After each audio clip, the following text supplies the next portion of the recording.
The goal is to preserve and build as much muscle as we can. It's the key component to creating a healthy metabolism. So how do we do that? It's by lifting weights, performing heavy compound lifts such as deadlifts, squats, and pull-ups for sets and reps using barbells and dumbbells. The aim is to raise a little more weight each week. This is called progressive overload, and it is scientifically proven to be the best way to build muscle without hitting plateaus. For example, you might do a set of deadlifts, 8 reps for 65 kilos.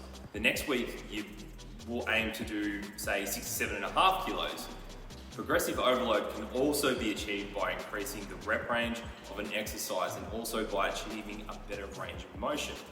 Learning to lift weights with the correct technique is a skill that must be learned. The goal of weight training is to break down muscle tissue and then rebuild more in the recovery process.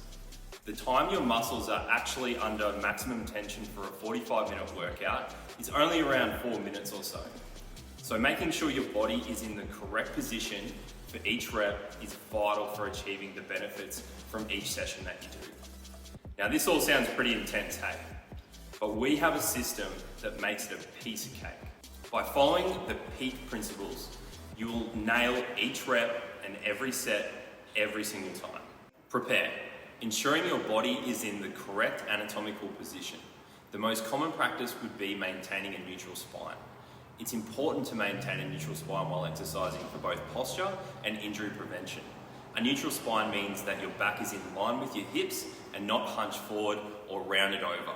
This can be achieved by keeping your head up, shoulders back, and abdominals pulled in.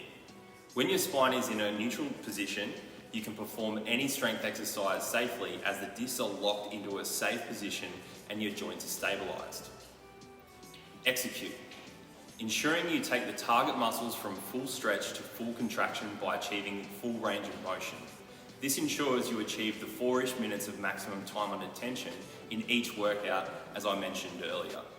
Going lighter to achieve a full range of motion is far more important than loading up the weights. Analyze. Identifying areas of improvement is important for injury prevention and longevity in your performance. Keep track. It's important to log your data every session. How many reps, how many sets, and what weight was performed.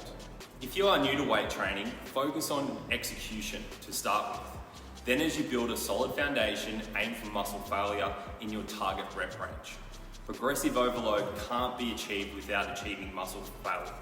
For example, if I'm aiming to complete 10 reps in a set, I should be struggling on the 9th or 10th and unable to perform an 11th. If you hit failure at 6, it's too heavy. And if you feel as though you can do 20, then it's too light. So I'm here with Nate and we're going to run through peak posture on one of the main compound exercises, the barbell back squat. So first of all, we've got prepare. So Nathan is just going to do a front on view just for the minute and he's going to get under the bar in a sec. So what he's got here, he's got feet shoulder width apart, toes pointing nice and straight because we want toes, ankles, knees, hips all in perfect alignment when we do this exercise. So he's just going to head under the bar now. So he's just going to grip the bar. You can use the knurling on the bar as a bit of a gauge, but around about just a smidge wider than shoulder width apart for your grip. And then once you've got your grip set up, you head straight in under, and that's how you know you're going to be center of the bar. So the barbell just sits here, up on his traps.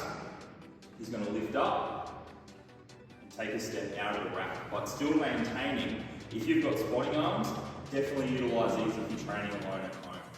So elbows under the bar, which will keep chest up, and this is going to help execution because we want to maintain neutral spine. That's really important. So let's just do a couple of reps now. And that's perfect execution right there.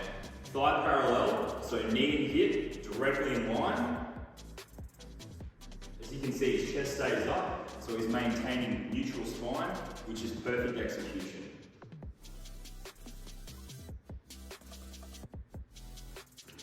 So when we're talking A in peak posture, we're now at analyze. So it's analysing the execution. So the minimum requirement for this exercise is to be thigh parallel while still maintaining good posture. And a simple box like this is a perfect gauge for that. And if you're at home, it could be a sturdy chair or something similar. Now let's just say if Nathan's doing this exercise with the barbell but can't quite get to the box, then we need to regress the exercise so we can get the execution right. And that may be using dumbbells down the side of the body, or using some assistance like a TRX harness. And then once we've got the execution right, then we can progress that into a barbell.